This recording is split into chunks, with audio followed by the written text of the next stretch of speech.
नमस्ते एभ्रिवान। आजको यो भिडियोमा हामीले एउटा धेरै नै इम्पोर्टेन्ट मेडिकल टपिकमा डिस्कस गर्नेछौँ। Why caesarean sections rates are higher than SPD. Normal delivery भन्दा सिजन सेक्सन किन बढिरहेको छ? वर्ल्ड हेल्थ अर्गनाइजेसन्सको अनुसार आइडियल सिजन सेक्सन्स रेट भनेको चाहिँ 10 to 15% हुनुपर्छ। बट आजभोलि धेरै कन्ट्रिजमा यो रेट 40 देखि 80% पुगिसकेको छ। किन यो नेचुरल बर्थ भन्दा सर्जिकल डेलिभरीहरू धेरै भइरहेको छ? Let's find out the fact. सबैभन्दा पहिलो रिजन हो एडभान्स म्याटर्नल एज।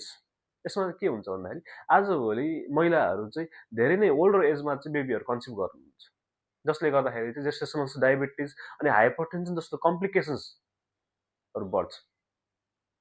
अनि मेडिकल नेसेसिटीले गर्दाखेरि चाहिँ उहाँहरूलाई सिएस गराउनु पर्ने हुन्छ। र अर्को मेजर फ्याक्टर भनेको चाहिँ म्याटर्नल ओबेसिटी। रिसर्चहरूको अनुसार उहाँहरूको चाहिँ हाई बडी मास इन्डेक्सको कारणले गर्दाखेरि चाहिँ मदर्सहरूमा इन्ड्युस लेबर गर्ने रेस्पोन्स कम हुन्छ, जसले गर्दाखेरि चाहिँ सिजन सेक्सन्सको चान्सेसहरू बढ्छ। र अर्को रिजन हो caesarean delivery on maternal request, CDMR, जसलाई हामी सिडिएमआर पनि भन्छौँ। धेरै महिलाहरू चाहिँ फियर अफ लेबर पेनले गर्दा पनि सिएस चुज गर्नुहुन्छ। उनीहरू एउटै सेड्युल बर्थ अनि सेन्स अफ कन्ट्रोल्स चाहन्छन्। यसमा चाहिँ के हुन्छ भन्दाखेरि जहाँ चाहिँ बर्थको डेट अनि टाइमहरू फिक्स होस्। तर कहिलेकाहीँ चाहिँ के पनि हुन्छ भन्दाखेरि चाहिँ ट्रमाटिक स्टोरिजहरू उहाँहरू सुन्नुहुन्छ है, जसले गर्दाखेरि चाहिँ नेचुरल बर्थहरू गर्न चाहिँ उहाँहरू डराउनुहुन्छ है। र अर्को भनेको चाहिँ के छ भन्दाखेरि हामीले मेडिकल साइडबाट हेर्ने हो भने चाहिँ डिफेन्सिभ मेडिसिन्स एउटा ठुलो रिजन हो। यसमा चाहिँ के हुन्छ भन्दाखेरि डक्टर्सहरू चाहिँ होइन त्यो लिटिगेसन्स अनि त्यो माल प्र्याक्टिस ल सुट्सहरूबाट बच्नको लागि पनि उहाँ रिस्क लिन चाहनुहुन्न।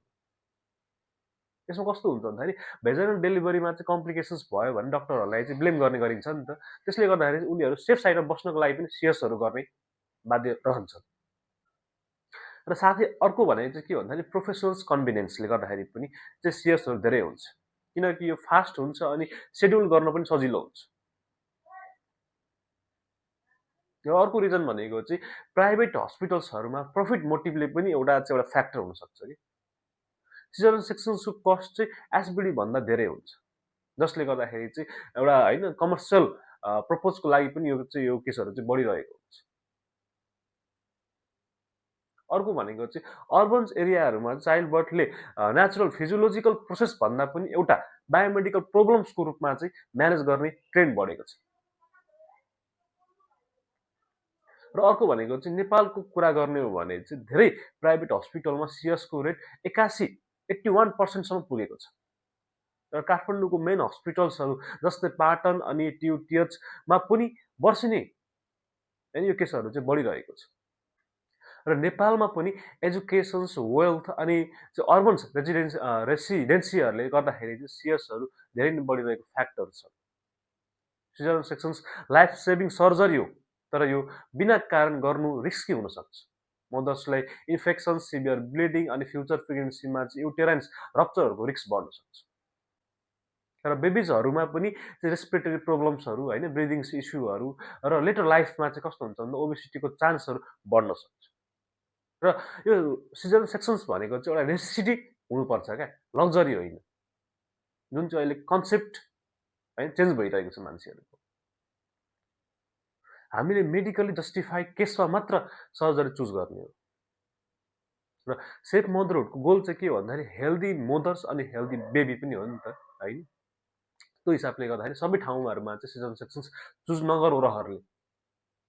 सो बर्थ मुड चुज गर्दाखेरि चाहिँ प्रपर काउन्सिलिङ अनि फ्याक्टहरू बुझ्न धेरै जरुरी छ, नत्र भने भविष्यमा विभिन्न किसिमको चाहिँ कम्प्लिकेसन्सहरू आउन सक्छ। सो तपाईँलाई भिडियो कस्तो लाग्यो कमेन्ट्समा भनिदिनु होला। र मेडिकल फ्याक्ट्स अनि एजुकेसन रिलेटेड भिडियोजहरूको लागि लाइक, सेयर अनि सब्सक्राइब गर्नु।